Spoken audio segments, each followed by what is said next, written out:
Are the lines between church and state blurrier than ever? We'll discuss preachers at the Pentagon and more today on The Undercurrent.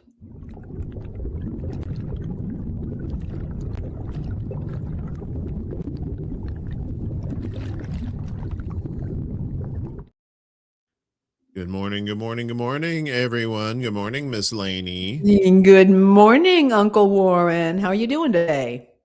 Fair to Midland, Fair to Midland. You know the thing, as somebody said. I said some old guy said that, didn't he? You know the thing. I know the thing. That. I know the thing. I don't know the thing. I should know the thing, but I don't. But that's okay. There's a lot of things I don't know. But I do know we got a good show for you today, and I apparently know how to do segues. You are the master of the segue. You're either sitting really still or you're frozen. Am I frozen? Now you're okay. Now I'm okay. Okay, sorry about that. No, well, not your fault. It's the power of StreamYard, who likes to do some psycho things to us, especially once we're live. That's always the best part, right? Any time. I remember back in my days as a news producer, and we do these live shows, and you had to get in at a certain time, get out at a certain time, and all this kind of stuff. And then the last thing you wanted was some sort of technical difficulty, because we was using physical tape in those days. So when you rolled a tape and it didn't work, you're like, what do I do? It's crazy stuff. So how's things down south? They are good. They are good. How are things? I've been hearing about the weather up there. Is it just mostly on the Northeast? Is most of the problem with the flights out of Chicago, or is it? Well, the Northeast got blasted. In fact, we got a story we'll tell you about that coming up. But the Northeast. I was in New York back in 2016, about 10 years ago, and we had a nor'easter that came through like that, and it was just it's not just snow. It's like the winds. It's like a very cold hurricane coming to your town. And apparently, like New York and Boston, they got like feet of snow. So but here, we got a little dusting. that's surprising. I mean, it's 31 degrees right now, and it's been sunny for the most part the last couple of days here. So normally it's the opposite. Usually it's Chicago just getting dumped with snow and freezing, and everybody else is fine. But but a lot of people, even in the Northeast, still weren't prepared for that thing. So, but I don't know if you can totally 100% be prepared for that kind of stuff, because you never know what kind of random stuff is going to happen during like a nor'easter like that. No, power lines going down, trees, stuff like that. So, and then God forbid if you get it down south where you're at, where people are like really not really prepared. They don't know what to do. They start off, they go, man, that snow. Look at snow, it's pretty. The next thing you know, I can't find my car. Where's my car? What'd I do in my car? Why is that tree on top of that mound? Oh my God, that's my car. Yeah. So sometimes it's fun, sometimes not so. But I heard in New York they were paying people $30 an hour to shovel snow, like the city was. Like Mom Donnie said, we're gonna get you out there, and if you want to make $30 an hour, shoveling snow, we got it. So I wonder how many takers he had. That's an interesting question. Chicago has the shared responsibility thing for the sidewalks. I don't know that New York has that. I don't like Chicago's policy on that. I think it doesn't address the fact that there are a lot of people who cannot shovel snow.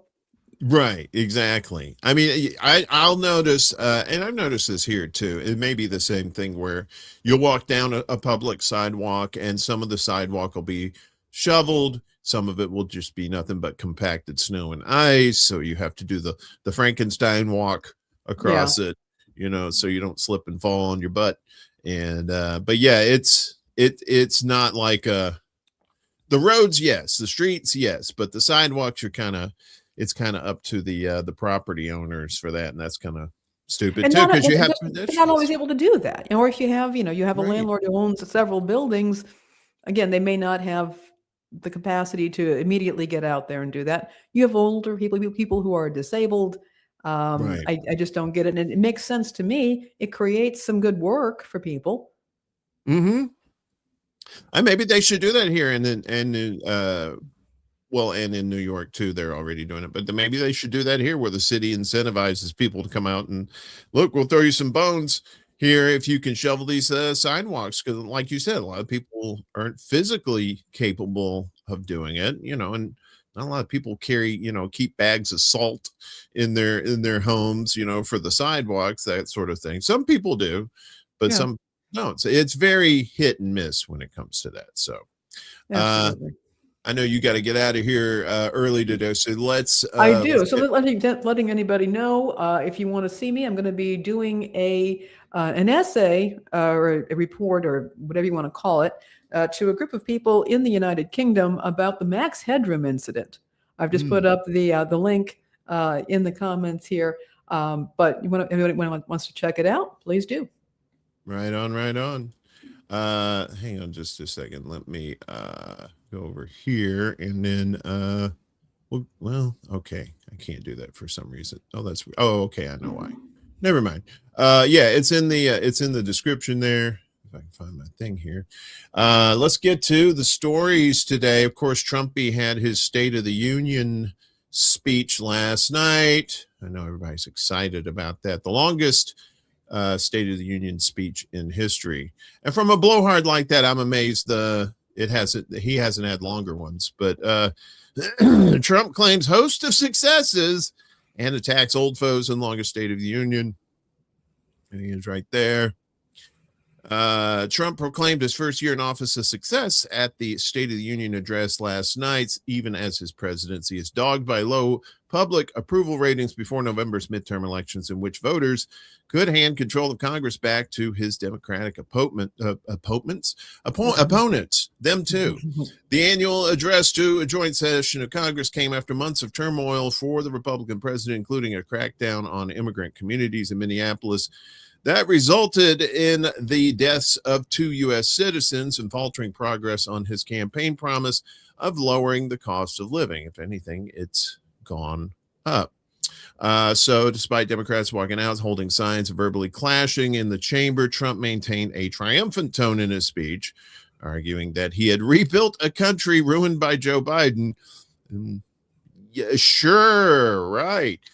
Speaking for just under 2 hours, his speech was the longest State of the Union ever delivered and saw Trump repeatedly bring out surprise guests to serve as living embodiments of what he saw as the country's greatness. And then he says some shit, whatever.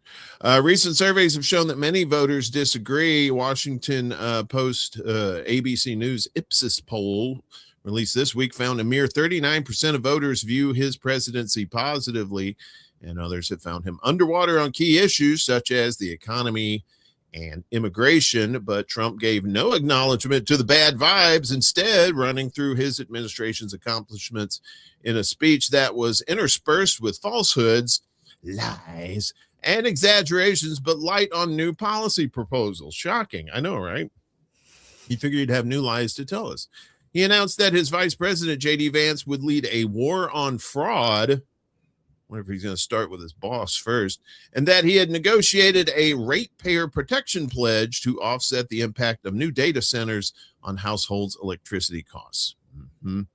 Let's see. He alleged that a Ukrainian refugee was murdered in North Carolina by an immigrant when the suspect is, in fact, a U.S. citizen, while claiming that his administration will always protect Medicaid, even though the One Big Beautiful Bill Act, the main domestic legislation he signed in his second term, mandates cuts that are expected to cost millions of people their health care. So basically, it's opposite day when it comes to Trump. Whatever he says, if you think the opposite, that's probably more likely the truth. So they had 4 Supreme Court justices in attendance. He has no love lost for them after striking down his tariff policy, even though he's he's back at it. We'll tell you about that coming up.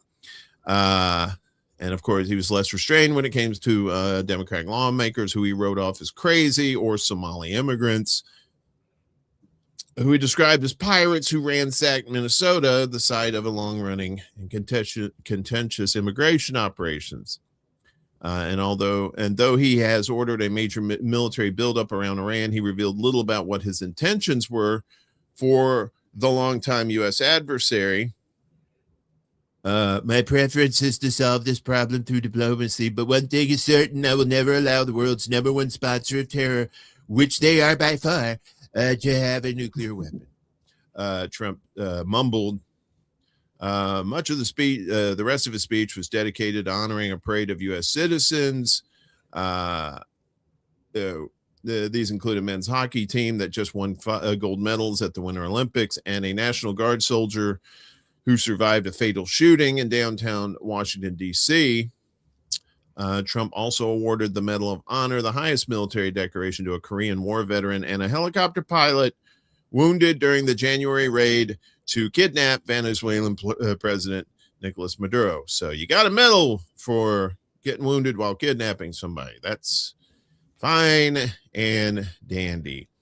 Democrats who attended staged what one party leader called silent defiance, refraining from applause during much of the speech and staying in their seats. Only occasionally did the rise to clap when Trump brought up subjects with bipartisan approval, such as the release of Israeli hostages taken by Hamas and a proposal to ban lawmakers from trading stocks. Yeah, that lawmakers trading stocks. That's they're not going to stop that. That's just silly talk. Several Democrats opted to skip the event, with some instead taking part in counter programming held elsewhere, including a People's State of the Union organized by liberal groups. I wonder if they had Kid Rock at that one, because of the Super Bowl. They had the alternative Super Bowl halftime show, and they had Kid Rock there. He's like Visa. He's everywhere. At the start of the speech, Al Green, no. The other Al Green, the Democratic representative from Texas, who was ejected from the House chamber a year ago for heckling the president and later censured, held up a sign reading "Black people aren't apes" in reference to Trump sharing a racist video of Barack and Michelle Obama on his Truth Social platform there. After confrontations with Republicans, Green appeared to be escorted out of the chamber, so he's 2 for 2. He said, "I'm doing my thing. Take me out, boys." At key moments, lawmakers also shouted back to Trump's onslaught of claims, with Ilhan Omar, the Democratic congresswoman from Minnesota, saying, "You have killed Americans," in reference to the deaths of Alex Preddy and Renee Good in her state. And it goes on here. Democrats stayed through parts of the speech but left early. Those reviews from those who remained throughout were equally negative. The speech was nonetheless a key moment ahead of the November midterm elections, in which Trump's Republican allies are defending their slim control of the Senate and House after failing to stop Trump's return to the White House in 2024. Democrats have taken heart from successes in recent off-year and special elections that may indicate voters are ready to deliver them victories in key races that could decide control of Congress. And wait, what happened? Okay. And I was talking to my buddy Jamar Jabari a couple weeks back when he was on the show, and I said, if there's any time that they might actually get to convict Trump, it might be this time, because I think not only has he pissed off a lot of course, he's pissed off all the Democrats, but he's pissed off his fair share of Republicans too. And you need them to bring charges in the House, and then they convict or they don't convict in the Senate. And you also need the votes for that. They didn't have the votes in the Senate to convict the last, how many times has he been impeached? 2 times. But they might do it this time. I'm not saying they will, but I'm just saying this may be their best shot this time around. Okay, but it would have been nice if the Dems had also spoken up during Biden's decline a long time ago, even internally, and said, look, we need to bring up a new candidate. We need to be able to primary somebody to see whether the people actually want this individual. And they're perfectly happy to go to their little alternative events or to walk out and moan and yell or hold, but where was this spirit when Joe Biden was clearly unfit for office and they would have had time to actually put forth a viable candidate? Yeah. Yeah. I mean, that's the thing. It's like they bitch and moan about these Republicans, but when their guys are in and gals are in charge, it just seems to be a little bit of the old zippered mouth there. And, and it's not like people don't see the hypocrisy either. Yeah. It's like, oh, well, we didn't do anything wrong. It's like, well, yeah, but you didn't stop anything either. You didn't try to stop anything or try to change the course of something. Like you said, at least get like a viable candidate in there. This whole last minute, okay, we're going to run Kamala, because she's the vice president and she lost. I completely blame for all this. Well, I really blame her because she should never have allowed this to happen. This is from this is on the Dems and it's on her. And just like the Republicans, they're afraid of their donors, right? Their donor base, just that they don't want you criticizing their own. And that's the thing. It's like people, a lot of the people in these cults and in these clubs and camps that are, with doing the team sports, they don't understand that it's okay to criticize your own people if they're messing up or if they're declining. Absolutely. There needs to be a culture of openness. And that means whether it is good or bad, but there has to be openness as to reality and being able to speak that to each other. That's also a culture of respect. Right. And it doesn't exist. It's all about image and propping up optics, image, and protecting your own turf rather than seeking what is supposed to be, in this case, the good of the American people. Just a thought. Yeah. And resting on your laurels for doing the very bare minimum too is not going to get you anywhere either. You have to be brave. You have to do things to help people, especially with all these bills that everybody's got, with food prices up, with the rents up, electricity, utilities are up, and nobody's doing anything to stop it. You're going to get some apathy there. What's up, Chuck? Chuck in the house. Good to see. Well, he's in the space house. He's up in the sky, looking down upon us. Delivering pizzas. Yes, you can send one our way. That's fine. Yeah, he makes good pizzas. Yeah. Trumpy, we mentioned Trump's tariffs, right? So, the Supreme Court basically on Friday struck down his tariffs, and so now the empire strikes back, as it were, as new U.S. tariff starts at 10% as Trump works to hike it to 15%. Some people never learn. New 10% tariffs on imported goods announced by Trumpy came into effect days after the country's Supreme Court struck down most of its previous tariff regime. Washington imposed an additional tariff from yesterday of 10% on all goods not covered by exemptions, a notice issued by U.S. Customs and Border Protection said. Trump has doubled down on imposing tariffs on trading partners since the top court on Friday struck down many of his sweeping and often arbitrary duties in a rebuke of his signature economic policy. Reacting to the court's ruling, the U.S. president initially announced a new temporary global tariff of 10%, but later said on Saturday he would increase that level to 15%. The move added to confusion surrounding U.S. trade policy with no explanation offered for why the lower rate had been used. An unnamed White House official told Reuters news agency Trump had no change of heart in his desire for a 15% tariff under Section 122 of the Trade Act of 1974, but offered no details on the timing for that increase. What, him saying stuff and not saying when? Well, that's a Shock. Collection of new tariffs began at midnight on Tuesday. While the collection of the tariffs annulled by the Supreme Court was halted, they range from 10% to as much as 50%.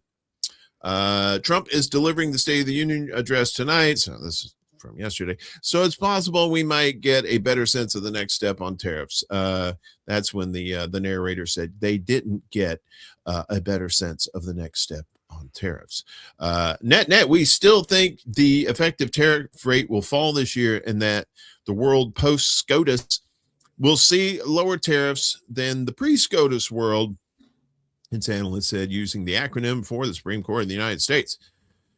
The conservative majority court ruled 6-3 that Trump exceeded his authority in using a 1977 law to impose sudden tariffs on individual countries. But Trump said the tariffs are justified as a means to, quote, deal with the large and serious U.S. balance of payments deficits, according to a White House press release.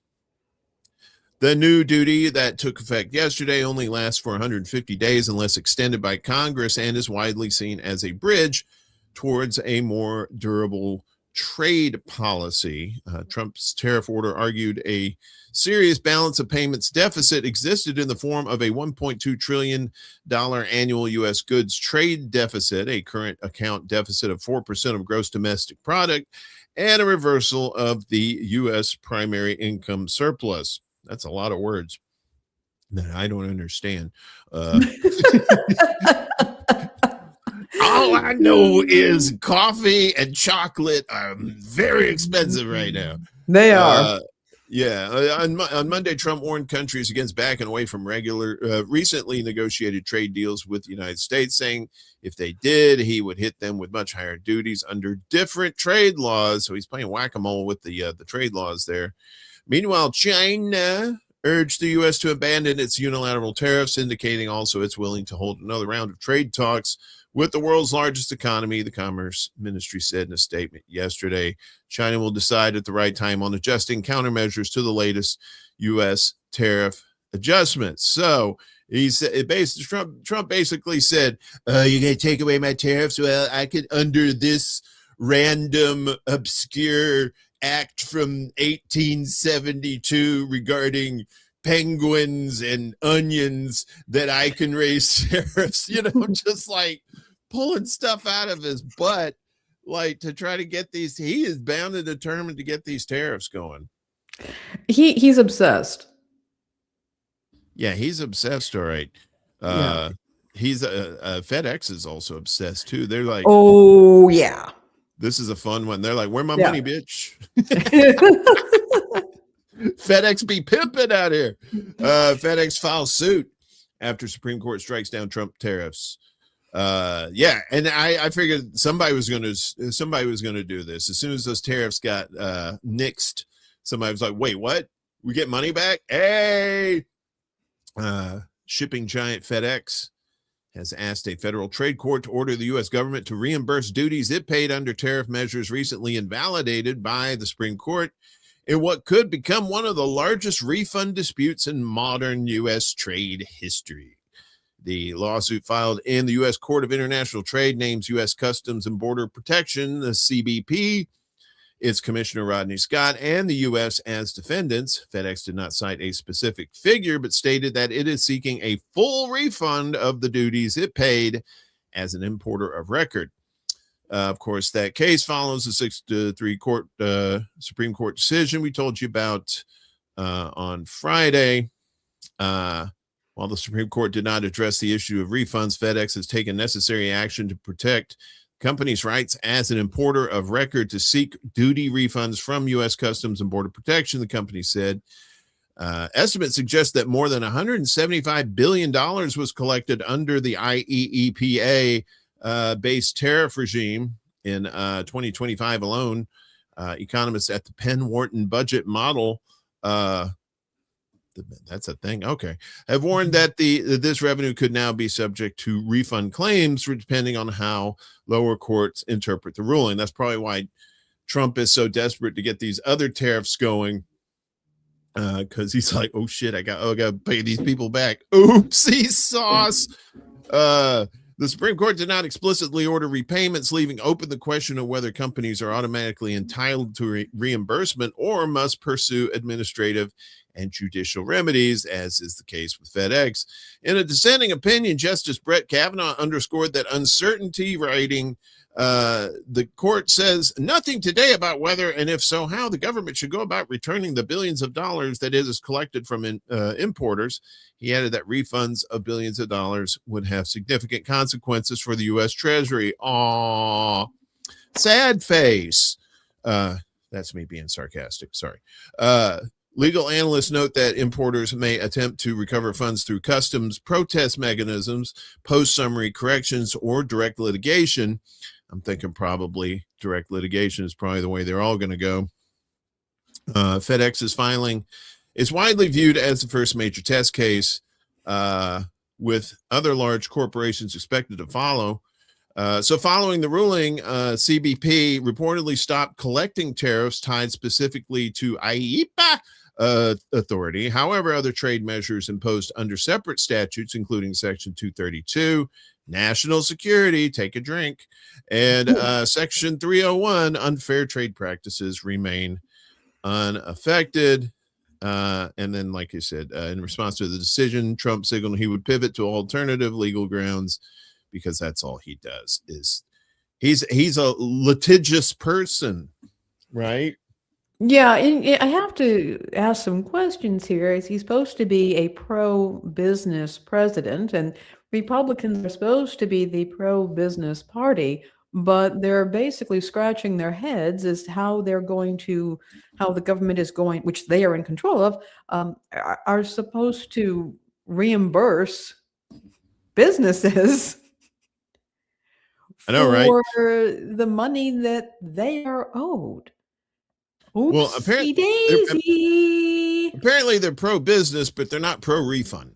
They probably should have put that on a sign on the door as you walk in to the government that says no refunds, and as Svengoolie says, no personal checks. So and that's why Trump's doing all this whack-a-mole shit with these other laws, these obscure laws that he's trying to unearth to stop from having it, because they're not willingly going to give back the money. That is one thing we know for sure.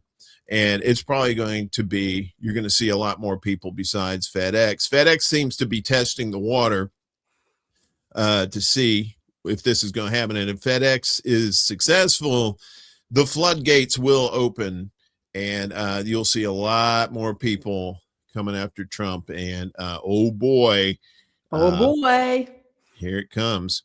You know, you and I were talking about the snow up in the Northeast, how they just got pummeled over the weekend. And we're just going to give you a quick update to what's going on there. So unfortunately, more than 40 deaths from U.S. winter storms as snow and ice persist. Hello, you can go away. All right. Better not be no paywall. A colossal winter storm was responsible for more than 40 deaths as it brought more snow to the Northeast and maintained icy conditions in the South, leaving many across the U.S. without electricity. The deaths were registered in more than a dozen states afflicted by severe cold, according to the reports. There were still about 550,000 power outages in the nation as of yesterday, according to poweroutage.us. Most of the outages were in the South, where weekend blasts of freezing rain caused tree limbs and power lines to snap, inflicting crippling outages on northern Mississippi and parts of Tennessee. Officials warned that it could take days for power to be restored. Deep snow over a foot extending in a 1,300-mile swath from Arkansas to New England halted traffic, canceled flights, and triggered widespread school closures. The National Weather Service said areas north of Pittsburgh received up to 20 inches of snow and faced wind chills as low as negative 25 degrees Fahrenheit late Monday into Tuesday. Negative 25. Woo! That chilly. Is cold. That is very cold. The bitter cold was not going away. The Weather Service said a fresh influx of Arctic air was expected to sustain freezing temperatures in places already covered in snow and ice Forecasters said it was possible that another winter storm could hit parts of the East Coast this weekend.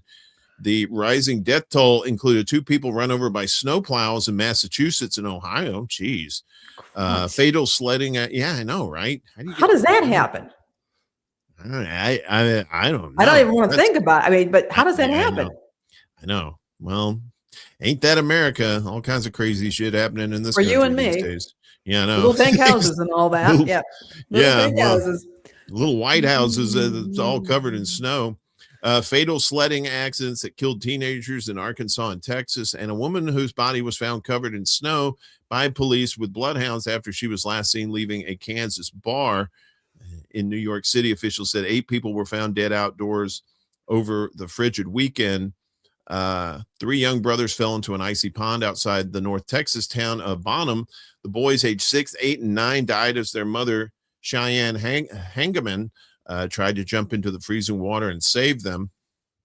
In Mississippi, officials scrambled to bring cots, blankets, bottled water, and generators to warming stations in hard-hit areas in the aftermath of the state's worst ice storm since 1994. I remember that storm in 1994, too. It was a bitch.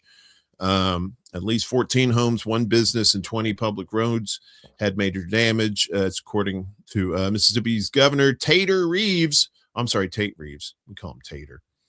The University of Mississippi, that's Ole Miss, where most students hunkered down without power, canceled classes for the entire week at its Oxford campus, remained coated in treacherous ice. Yeah, look at that. That's this is where is this? This is in Brooklyn, New York, where they got blasted too. More than U.S. had more than 14,000 flight delays or cancellations on Monday, according to the flight tracker flightware.com.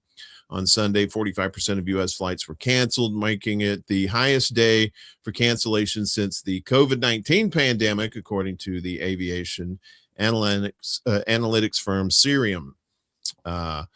So lots of snow and, talking, especially down south, like, and I were saying that the preparation down there is they try their best, but it's really hard, especially snow is one thing, but when you get ice storms like that, like they mentioned in 94, the roads were just covered in ice, right? Yeah. You couldn't go, if you went anywhere, if you had to go somewhere, you had to go really, really, really slow. And even then, a lot of times you just ended up in the ditch. It was just incredible. Yeah, and the other thing with the ice storms, I mean, that's what pulls down the power lines. Mm-hmm. The power lines are, are not built for that, and they pull down, and then you have compounding problems everywhere because people don't have power to their homes, and they may not be able to call for help, and this is how people die in these storms. Very, very serious. My heart goes out to everybody who lost loved ones. These are horrible stories, just absolutely horrible. Well, another thing about the South, too, is unlike the cities where a lot of their power lines and phone lines and stuff are underground, they're not in the South. Yeah. They're on power poles and utility poles. And when like you said, when that ice freezes on those lines, it gets real heavy. And those lines aren't like super secured as it is. And they can easily snap off. And then you see hundreds, if not thousands of people out of power. So thoughts, my positive vibes going out to those folks that are dealing with that too.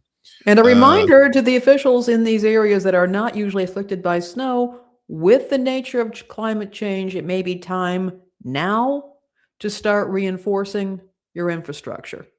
Just a thought. Yeah, start rethinking the way you do some of the things that are obviously getting tore up in these weather situations like that. That's for sure.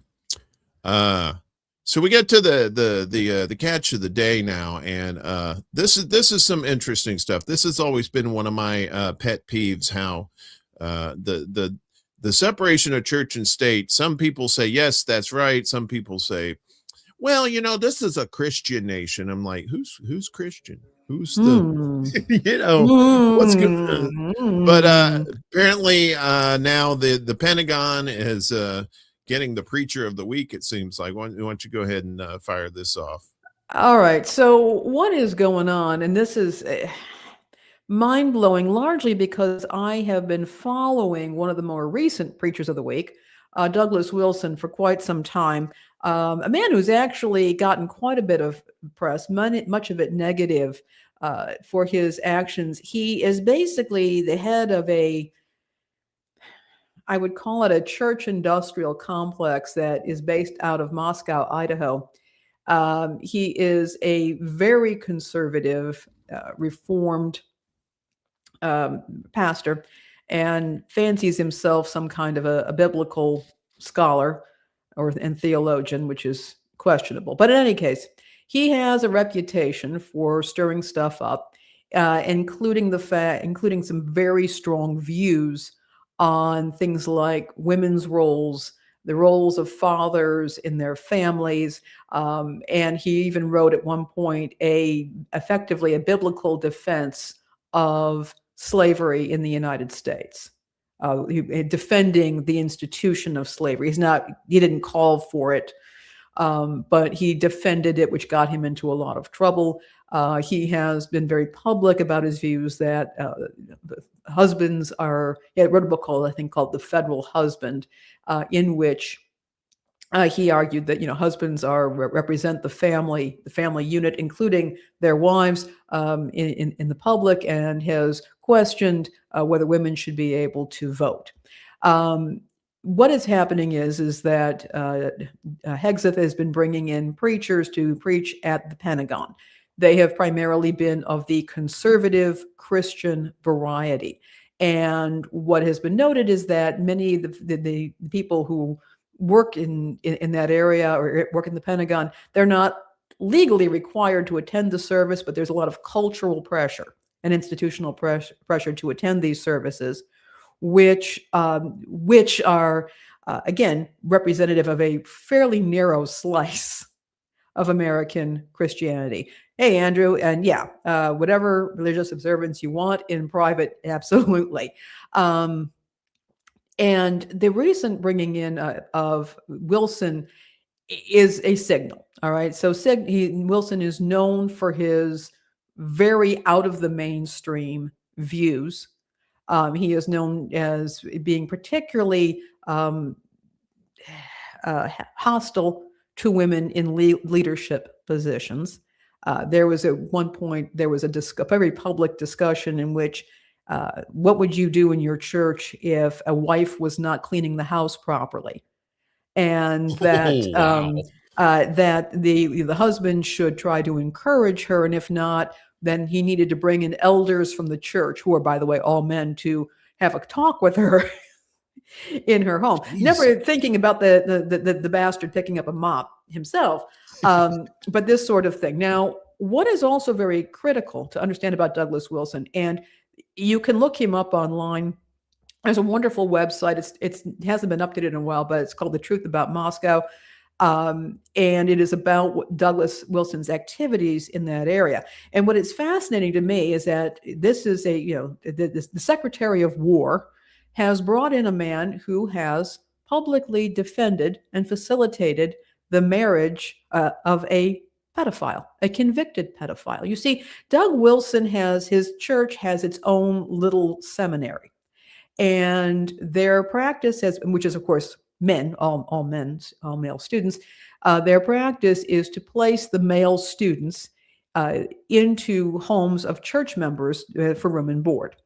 And at one point, this was actually now going into like the late 90s, early 2000s, they had a young man, one Stephen Sittler, who was a seminarian, who was brought in. Turns out Sittler was a fixated pedophile, which means that is his preference. His preference is for children, and that's not going away. He managed to molest numerous kids within the church, and was eventually convicted in one case because many of the parents would not press charges against him under what we believe Doug Wilson's influence. There was one case that did stick involving a 2-year-old girl. This guy, Stephen Sittler, some arrangement was made where he was given a life sentence. He did serve time, but then was released, although he can be sent back to prison at any time. at around this time, and Douglas Wilson supported Stephen Sittler in the courts. He vouched for him in the courts, even though Douglas Wilson himself was on record saying that pedophiles should be executed previously. He defended Stephen Sittler, and then a very odd thing happened. In addition to the seminary, they had a college which women were allowed to attend.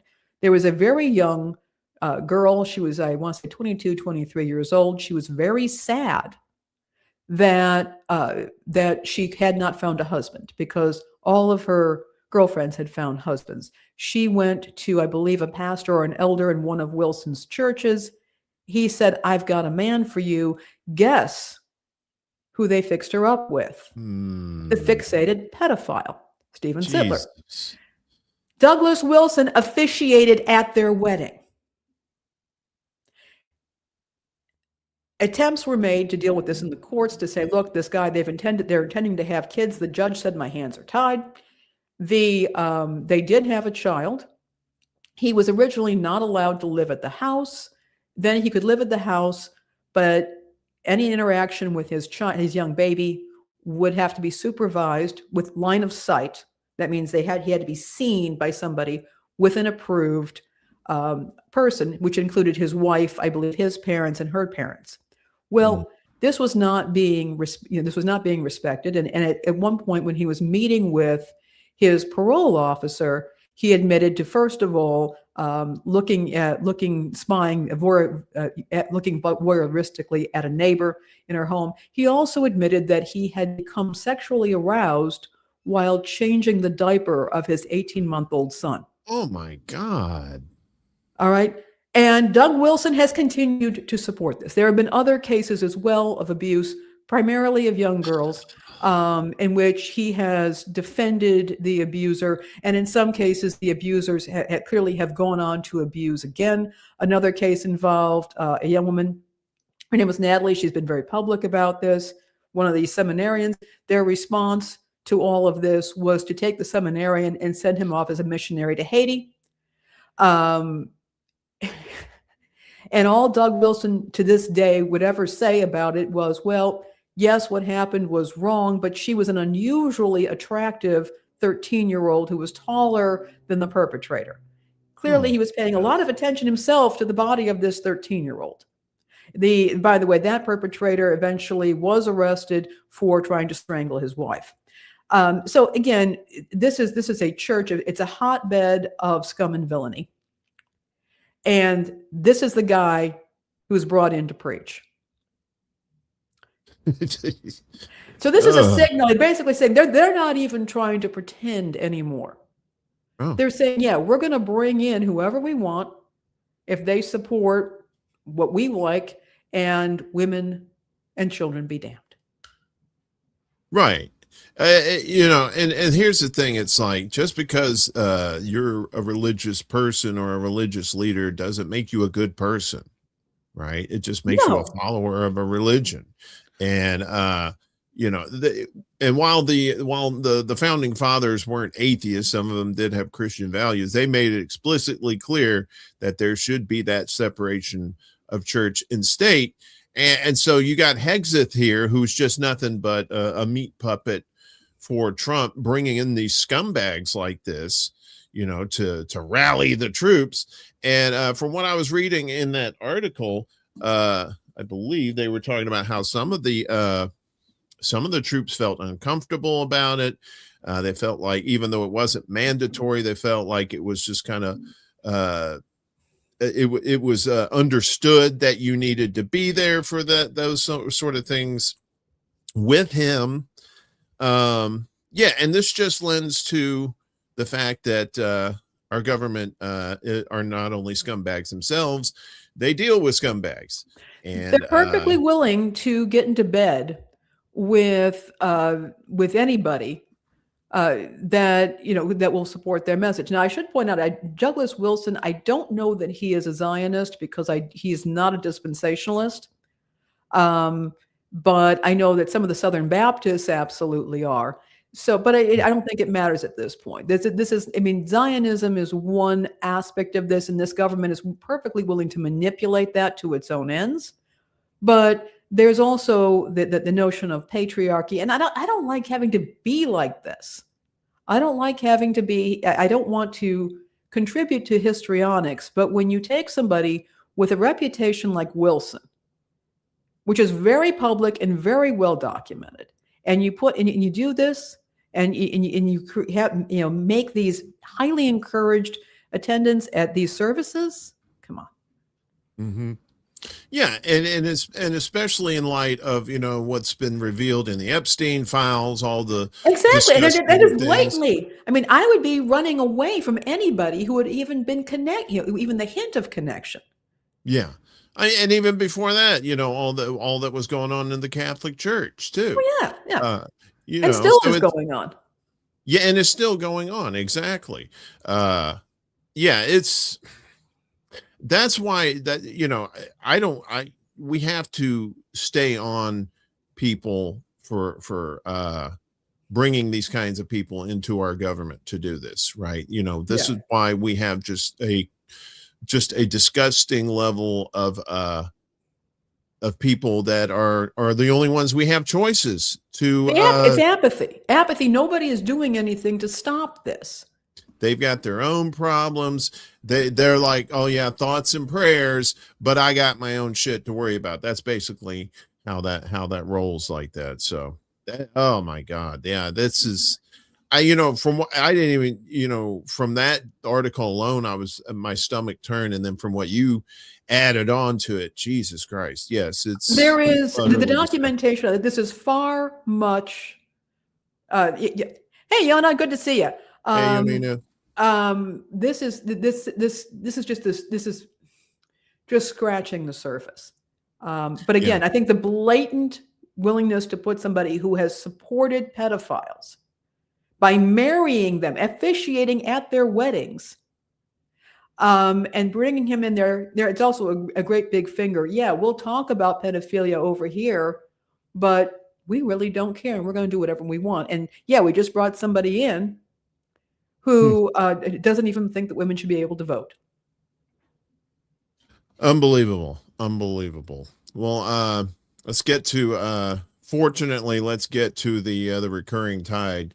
You know, for more bad news, as we get here with prison style free speech censorship is coming for the rest of us. Prison style. Ah, yes. So American prisons have never been much for the First Amendment. And now the Trump administration is exporting prison style censorship to the general population in tactics that are easily recognizable to incarcerated people. They're doing it in the name of security. So this is by Jeremy Busby, I believe, who wrote this. He was a former inmate or a current inmate. This includes claiming anti-establishment ideologies and literature must be punished because they pose nebulous risks to those with government-approved political views. It also includes the logical next step, criminalizing efforts to keep authorities from finding out that one holds those ideologies or reads that literature. Daniel Sanchez Estrada is set to be tried starting yesterday on charges of corruptly concealing a document or record and conspiracy to conceal documents. He's been in custody since July and in federal prison since October, save for a brief accidental release before Thanksgiving, during which he spoke to The Intercept, this outfit that's got this story here. He and his co-defendants were recently transferred to county jail to await trial. Supporters report that they've been placed in solitary confinement and are dealing with other horrid conditions. In plain language, Sanchez Estrada is facing up to 20 years behind bars for allegedly moving a box of anarchist zines, those magazines, from his parents' house to another residence in his hometown of Dallas, Texas. His indictment came on the heels of Trump signing an executive order to classify Antifa, you know, Antifa, that group that isn't a group, kind of like the monkeys were before they actually started playing instruments, as a domestic terrorist organization and issuing National Security Presidential Memorandum 7 on countering domestic terrorism and organized political violence.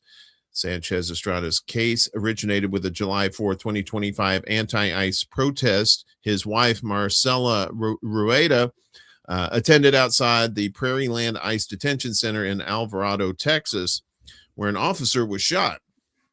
Prosecutors do not allege that Sanchez Estrada or Rueda were involved in the shooting. The homespun zines at issue contain no plans for any shooting, and under normal circumstances, they would clearly be deemed constitutionally protected speech under the First Amendment. But the government's concealment theory only makes sense if it views merely having the literature as criminal. Once possessing literature is considered criminal, it opens the door to corollary charges like transporting literature to conceal evidence or the offense of possessing it. That's what happened to Sanchez Estrada. What other crime could the magazines have incriminated Rueda of? Last month, activist Lucy Folks became the 19th person indicted in connection with the same Texas protest. Folks' alleged crime is using Signal, the encrypted messaging app made famous by Pete Hegseth. Yeah, you remember that when he was putting military plans on Signal. Jeez, telling people how to delete messages and removing people from group chats, which government lawyers argue amounts to hindering prosecution of terrorism, a first-degree felony. So I think that's what Trump wants. I think he wants everybody prison style in the United States. Under his thumb, he's the warden. He makes the rules. You don't like it, either get out or go to jail kind of situation. Yeah, and it creates a situation where it makes it very difficult for people to organize. And people are telling me things. Oh, yeah, we've got this Signal group, and I've got this WhatsApp group, and I've got this Discord, and we're planning. I'm like, you're walking right into a trap, friends. Unfortunately, some of us Gen Xers and boomers need to remind people of how things were done back in the day. Yeah.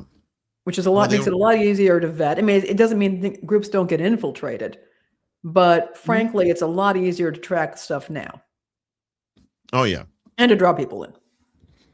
Well, and it's interesting, all this stuff coming ahead of the midterms, as Trump currently enjoys having a Republican majority in the House and the Senate, and then it's more than likely going to disappear in both houses come November. And it just seems like he's ginning up all this bullshit that he can get away with, when he's not getting sued in the courts, to try and put the thumb down on people. Again, I don't know what the end game is. Is he just being a tyrant? Is there some sort of monetary gain to this? I mean, I have no clue. One possibility is honestly his tech, his tech lord buddies, and the people who are singing in his ear really want to isolate the American people so that we can work on their behalf and, kill off those who have health problems, or incarcerate those who won't obey. They can be put into some form of servitude, and the rest of us will be cowed and will do what we're told. That's a possibility. Just a thought. That's right. Just do as you're told. And speaking of tech lords, I found this Discord delays its global age verification after upsetting almost everyone on Earth. We've made mistakes. This is from PC Gamer. So after drawing widespread criticism with the announcement of a new global age assurance policy earlier this month, Discord is now delaying the rollout of its age verification changes until the second half of 2026, which I'm pretty sure even in the second half, they'll still get some shit for it. In a blog post acknowledging that the company had missed the mark, Discord co-creator and CTO Stanislav Vishnevsky said it's revising its age verification strategy to address users' privacy concerns by providing greater transparency and offering alternative verification options. Additionally, Vishnevsky noted that Discord ended its limited test with identity verification vendor Persona in January, while the test ended prior to Discord's announcement of its global age assurance plans. Persona's financial ties to Palantir founder Peter Thiel contributed to the fears circulating throughout the Discord user base about the privacy and surveillance risks of new age verification measures. On top of that, many of you are worried that this is just another big tech company finding new ways to collect your personal data. That's because it is. I'm sorry, that's not what part of the quote. That we're creating a problem to justify invasive solutions, Wisniewski said. I get that skepticism. It's earned not just toward us, but toward the entire tech industry.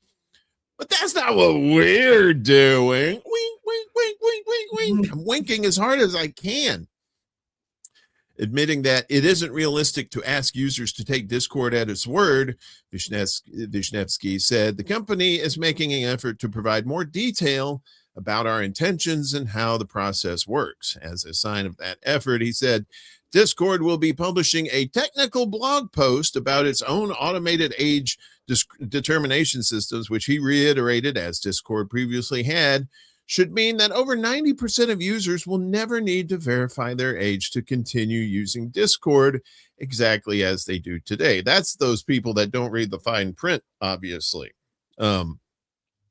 Additionally, Wisniewski said Discord is committing to offering full transparency on vendors it partners with for age verification processing, including their data handling practices.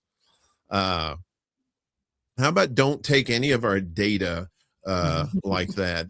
There's a thought. Each vendor, he said, undergoes a security and privacy review to prevent a repeat of the 2024 security breach at an ID verification provider that exposed the personal information of up to 70,000 Discord users.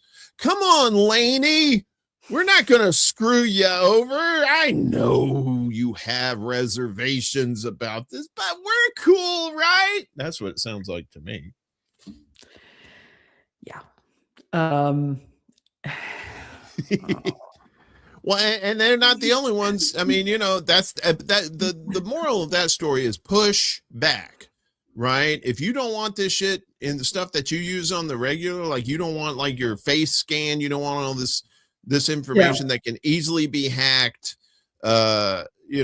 push back or just don't use it.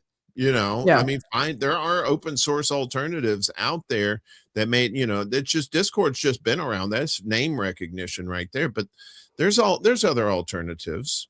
There are other alternatives, and it's hilarious that you have constant. In fact, next week, next week, the Social Security Administration is having its Stop the Scam Day, and it's supposed to be training people to not fall for scams. But you've got these age verification, identity verifications, and your fingerprints and all that. Everybody's being encouraged to give up continuously. But suddenly you're told not to give up your data to somebody who calls you on the phone. Well, the information's already out there. They're not getting it necessarily over the phone. They could do that. Instead, they're buying it online. It's being bought and sold. Mm-hmm. Yeah. That's the thing. It's like, well, what's Discord going to do with my information? No, the Discord's not going to do anything with your information. It's the people they're dealing with who do this age verification kind of business that take that information and sell it. And that's why whenever you're shopping online or something, all of a sudden you get all these, here, why did you get this? You like this. Wait, how do you know I like this? That kind of sort of thing. Oh, because, we have all your data. That's how that works. And of course, the data lords want us to keep that going. And what do? They open their wallets for AI-friendly politicians. Yes. And this is bipartisan too, by the way. Don't get it twisted. According to the New York Times, Meta is set to spend $65 million this year backing politicians who are sympathetic to its cause. And that's the money we know about. This is driven by concerns that its AI ambitions might be hampered by regulations intended to keep people safe, plus growing opposition from communities to giant data campuses popping up in their local area. Meta is starting up 2 new super PACs, the New York Times says, everybody knows what a political action committee is. Okay. So new super PACs, the New York Times says, which will join two others it's already formed. One group, Forge the Future Project, targets Republicans, while the second, Making Our Tomorrow, focuses on Democrats. Everybody gets a piece of the pie, y'all. Zuck Corp isn't the only tech giant doing this, of course. The LA Times reported recently that Mark Andreessen, Ben Horowitz, and OpenAI co-founder Greg Brockman are among tech industry leaders stumping up $50 million for a new super PAC called Leading the Future. All these things, the future, making our tomorrow, something about the future doesn't look too bright. The PAC has similar aims in ensuring AI-friendly candidates prevail in the coming midterm elections in the U.S. It's perhaps a sign of the massive sums of money at stake in what many regard as an inflating AI market bubble. The frenzy of interest in AI development has led to a boom in data center building to feed the demand for AI processing infrastructure. This, in turn, has met opposition from local communities who are worried about issues including the impact on electricity bills and water supplies. And I read yesterday that Northwest Louisiana is going to be getting like 2 or 3 data centers there, one in Indiana too. Okay. And a lot of these places are saying, oh, no, don't worry, we're going to take care of our own electricity and we'll only use very little water. And it just, I don't know. I'm like, I smell bullshit, and so, these tech people are going to do what it takes to get their stuff built. And even if it means lie, cheat, and steal, which is exactly what they've been doing. Indeed. And they don't care. They don't care about the water. They don't care about the consequences to creatives when it comes to AI. It's about getting theirs. Yeah, it's exactly about getting theirs. And again, to what end, are they just going to drive people out of these communities? They're just going to drive people crazy, or are they going to drive people to a civil war, or an uncivil war? Who knows? But again, we'll carry on with this. I know we don't have much time, so let's get to the press pool real quick. As Carr links FCC public service obligations to pro-America content. This guy, why are they always bald? When you go evil, do you lose your hair? Is that what it is? Now, to our bald friends out there that are cool, we're not saying you're evil. We're just saying maybe they're extra bald because of the bullshit. Amid concerns of Chairman Brendan Carr, is urging radio and TV operators to air pro-America programming in advance of the nation's 250th anniversary on July 4th, which he said is tied to fulfilling the public service obligations required of licensees. I didn't know they were required to spew propaganda, but I guess, here we go. That's how we define it. Yes. That's kind of how that looks. The pro-America programming, that sounds like propaganda. On Friday, Carr announced the Pledge America campaign based around patriotic and civic-focused messages. The initiative aligns with Trump's Salute to America 250 task force, which has called on federal agencies, state and local governments, private companies, nonprofits, and citizens to participate in commemorating 250 years since the signing of the Declaration of Independence. As part of this effort, I'm calling on broadcasters to pledge to provide programming that promotes civic education, national pride, and our shared history, said Carr in his statement. While participation in the Pledge America campaign is voluntary, as Carr added, broadcasters are uniquely positioned to help address these concerning developments by providing programming that celebrates the remarkable story of American independence while also tailoring it to the specific needs of their local communities in furtherance of their public interest obligations. Therefore, suggested examples of such programming include public service announcements or specials focused on civic education, starting the broadcast day with the national anthem or Pledge of Allegiance, airing music from America's greatest composers, such as such as John Philip Sousa, Aaron Copland, Duke Ellington, or George Gershwin, and partnering with community organizations marking the anniversary. a big fan of Whitesnake. Some broadcast groups have already taken the pledge, including Bustos Media, who will air 250 public service announcements ahead of Independence Day, highlighting the contributions of immigrants. Oh boy, really? They're actually, they said that with a straight face, to the United States, with the campaign set to run across its stations 50 days prior to July 4th. Bustos Chief Revenue Officer Edward Distel will write and produce the campaign. We have to stand up and salute. Let's what do they say? Run it up the flagpole and see if anybody salutes. And if they don't, then they go to the gulag or wherever they. You know, we've been talking, Uncle Warren. I remember, you know, you and I both remember 1976, the run up, and how big that was, and how nobody seems to want to celebrate anything anywhere.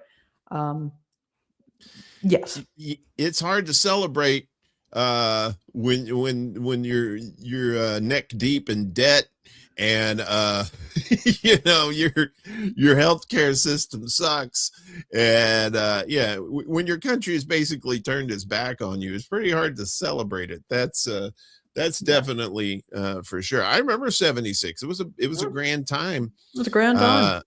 Yeah, I mean, everybody was you know, everybody was partying, and you know, the fireworks and the sprinklers, and you know, the fire, you know, the sparklers. I mean, maybe sprinklers too, but and the you know, jarts. but not we had jarts back then. Jarts. Remember those? Is that the jean shorts, or you no talking about jarts? The game with the metal prongs that you aerodynamic. Oh, the lawn darts. The lawn darts, yeah, jarts, and they're now illegal. But yeah, they're very illegal, unfortunately. Maybe we could use lawn darts today. It might solve a few problems. I'm a big fan of lawn darts. I ain't gonna lie. Yeah. You know, but you know, with these kids were running around barefoot. You know, you get on your bikes and ride 10 miles away. You know, your parents are like, "All right, have fun," and then you don't come back till it was dark. You know, it was those days. Now it's just like, "Where have you been? Where have you been? Is your phone on? Is it charged?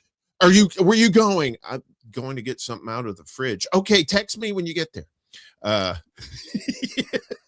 Yeah, I'm like, whoo, I don't know. Yeah, it's definitely different 50 years later, that's for sure. Well, before we get out of here, let's get to some good news to get out of here as we finally talk about you like kittens? Are you a cat person? Do you care about cats? You know that, Uncle Warren. I got my Ned. Kitty! I love the kitties. You know what's better than a 2-eared kitten? How about a kitten with 4 ears? What? 4-eared foster kitten in Alabama becomes a viral star. There's a thing here. I don't really know if we have time to play the video, but let me see if we can show the kitty. There's the cat right there. You can kind of see there's the ear right there. Oh, that's awesome. Yeah, I know. You know, that cat's got extra good hearing. Here's a better picture. So there's his regular ears, and then he's got some extra ears down there. This down south in Alabama, foster kitten preparing to go up for adoption is gaining viral fame due to a unique genetic quirk, extra set of ears. Dobby, because Dobby with the beard, 7-month-old black kitten was born with an extra set of ear flaps that resemble a second smaller pair of ears. Stephanie Brown, who is fostering Dobby for Kitty Cat Haven and Rescue, said the extra ears do not adversely affect the kitten and his hearing is normal. She said his tail is also short and curly. Aw. Dobby became an online celebrity after Brown shared photos and videos of the unusual kitten on Instagram and Reddit. Brown said Dobby will need surgery to correct an overbite, but he will soon be available for adoption through Kitty Cat Haven and Rescue. That's down there in Alabama. In Bama. All right. Yes, ma'am. So that is awesome. I love to hear good stories about the kitties like that. I think that's some good stuff. Yes, he's Black Cat. That's right. Yes. Just don't cross his path because well, he'll hear you from a while away. He'll hear you from a while away.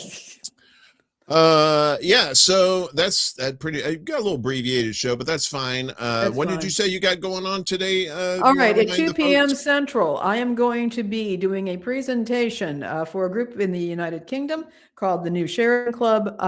And they are going, oh man, are they giving me a hard time now? They're not letting me. Okay, there it is. If you want to check in, the comments, the New Sheridan Club, you can find them on YouTube. I'll also probably be streaming to my Facebook profile, or at least be sharing that link there. I'm going to be presenting on the Max Headroom incident. So I need to take off because I need to turn around, get my tech, and finish up my presentation and all that.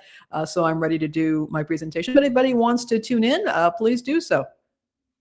Yeah, and I'll download it and repost it on the Undercurrent's YouTube channel too. So we'll have that probably up maybe tomorrow once it's over with. Any final thoughts before we get out of here? Want just to again thank all of you for showing up for us. If you are not already subscribed to our channel here on YouTube or Rumble, please consider doing so. Also, if you could throw us a like and a follow on our Instagram and Facebook accounts, that would be fantastic as well. And we'll have the short videos that you love and crave coming out in the next couple of days to tide you over to the next time we do this next Wednesday at noon Eastern, 9 a.m. Central. I'll be back Friday morning for Morning Extra at 11 a.m. Eastern, 8 a.m. Pacific time, plus the Secret Show Friday night at 11 p.m. Eastern. So thanks, everybody. Thank you, Miss Laney. Thank you, Uncle Warren. Good luck today on your presentation. I know it's going to be good. And we'll see you guys later. Peace.